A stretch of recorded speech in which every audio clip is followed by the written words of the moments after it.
अस्सलाम वालेकुम। अगर अपने पाकिस्तान स्टॉक मार्केट में अपना पहला शेयर खरीद लिया है तो सबसे अहम सवाल ये होता है कि आखिर मुनाफा कैसे होता है और नुकसान क्यों होता है। आज की इस वीडियो में हम ये सब कुछ बहुत आसान जुबान में समझेंगे। सबसे पहले ये जान लें कि स्टॉक मार्केट में हर शेयर की कीमत रोजाना बदलती रहती है। अगर किसी कंपनी की कारकर्दगी अच्छी हो, इसका मुनाफा बढ़े, लोग इसके शेयर ज्यादा खरीदें तो इसकी कीमत ऊपर जाती है। लेकिन अगर कंपनी की कारकर्दगी खराब हो, लोग शेयर बेचना शुरू कर दें तो कीमत नीचे आ सकती है। अब एक आसान मिसाल देखते हैं।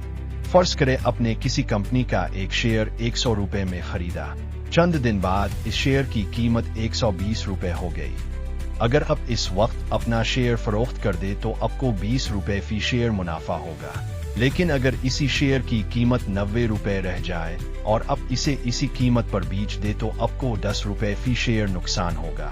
याद रखें, जब तक आप शेयर फरोख्त नहीं करते, कीमत का ऊपर नीचे होना सिर्फ कागजी मुनाफा नुकसान होता है। असल मुनाफा नुकसान इस वक्त होता है जब आप शेयर बेच देते हैं।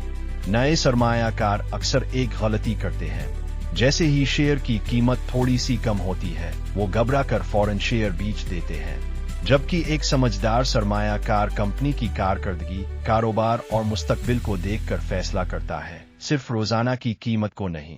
अगर आप अच्छी कंपनियों में सरमायाकारी करें, सब्र रखें और बगैर तहकीक के फैसले ना करें तो आपके कामयाब होने के इम्कानात काफी बढ़ जाते हैं। आखिर में एक बात हमेशा याद रखें कि स्टॉक मार्केट में मुनाफा की कोई जमानत नहीं होती। इसी तरह नुकसान भी सरमायाकारी का हिस्सा है। इसलिए हमेशा अपनी तहकीक करें और इतनी ही रकम सरमायाकारी करें जिसका खतरा आप बर्दाश्त कर सके।